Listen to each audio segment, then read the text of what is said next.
Hello అండి. నమస్తే. అందరూ బాగున్నారా? నేను బాగున్నాను. సో, మా అమ్మ గురించి చెప్తున్నాను కదా! సో, మా అమ్మకి పెళ్ళి అయిన తర్వాత అంటే మా అమ్మ పెళ్ళి అప్పుడే మా మేనత్తది కూడా పెళ్లి జరిగింది. సో, మాకున్న ఇద్దరు మేనత్తలని ఒకే మామకిచ్చి పెళ్లి చేసినాము. కొన్ని కొన్ని రీజన్స్ వల్ల. రీజన్ ఏంటంటే మా నాన్న అప్పటి కాలంలో డైనమైట్స్ అని ఉండేవంట. గోళీల్లాగా చిన్న చిన్నవి.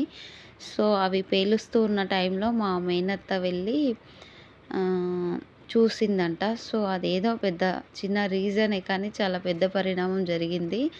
సో, వాటితో మా నాన్న ఆడుకుంటున్నప్పుడు చాలా చిన్న ఏజ్‌లో ఆడుతూ ఉన్నప్పుడు మా మేనత్త వెళ్ళి చూసిందంట. సో, అవి పేలి అత్త కంట్లో పడిందనమాట.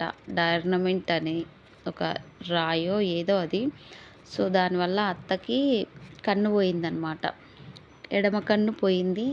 సో, దాని మూలాన అత్తని ఎవరు చేసుకుంటారు ఇంకా అని పెద్దత్తనిచ్చిన పెద్దత్తని చేసుకున్న మామకే చిన్నత్తని కూడా ఇచ్చిరనమాట. సో, ఇద్దరు ఒకే ఊర్లో ఉంటారు.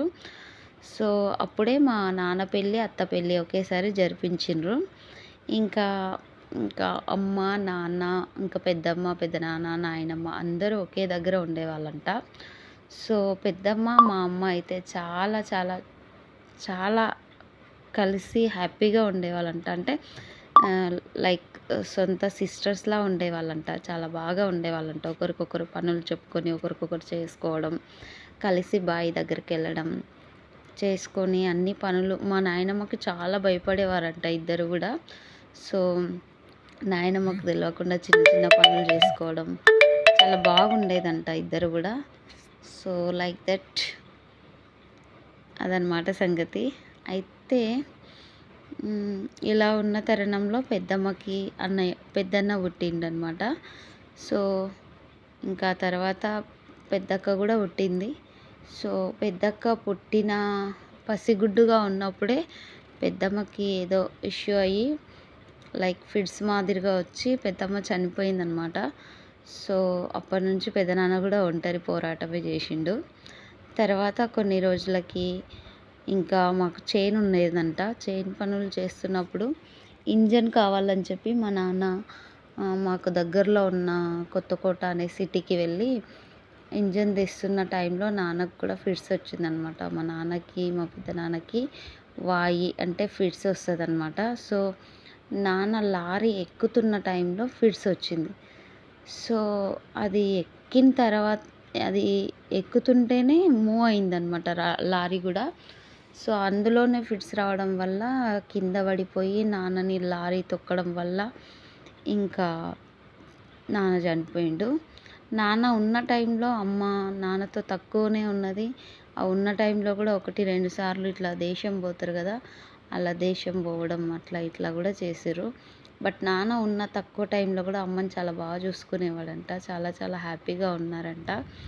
సో, చాలామంది మీ నాన్న చాలా మంచివాడు ఇప్పటికీ అంటూ ఉంటారు. మీ నాన్న చాలా మంచివాడు, చాలా మంచివాడు. ఎవరి దగ్గరికి వెళ్ళడు, ఎక్కువ గొడవలు ఉండేవి కాదు. అట్లా ఇట్లా అంటూ ఉంటాడనమాట.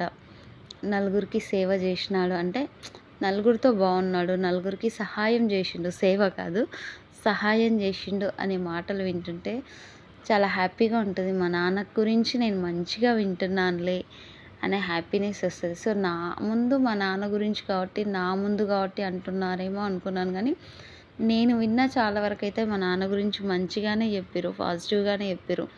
నేనైతే మా నాన్నని కనీసం ఫోటో కూడా చూడలేదనమాట. ఎందుకంటే మా నాన్న చనిపోయిన ఆ టైంలోనే ఇంకా నేను మా అమ్మ కడుపులో ఉన్నాను. అక్క, అన్న చూసిర్రు కానీ వాళ్ళకి జ్ఞాపకం ఉందా లేదా కూడా నాకు తెలీదు. వాళ్ళు కూడా చాలా చిన్న ఏజ్‌లోనే కదా! సో, అక్కకి మేబీ గుర్తుండొచ్చు. కానీ అన్నకి గుర్తులేదు నాకు తెలిసి. కానీ వాళ్ళని ఇంకా మా పెద్దనాన్న పిల్లల్ని మా నాన్న చాలా బాగా చూసుకునేవారంట. మా పెద్దనాన్న కూడా చాలా బాగా చూసుకున్నారు. కానీ నాన్న చనిపోయిన తర్వాతనే మా బతుకులు చాలా హీనంగా తయారయ్యాయన్నమాట. ఇంకా అసలు అమ్మ ఒంటరి పోరాటం చేసింది. చాలా చాలా ఒంటరి పోరాటం చేసింది. ఒక్కతే ముగ్గురిని చూసుకుంది. మా ముగ్గురి కడుపులు నింపడం కోసం మా అమ్మ ఎన్నిసార్లు పస్తులుందో ఆ విషయం మాకు మాత్రమే తెలుసు.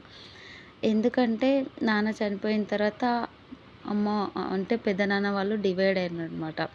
సో ప్లీజ్ సబ్స్క్రైబ్ చేసుకోండి. Thank you.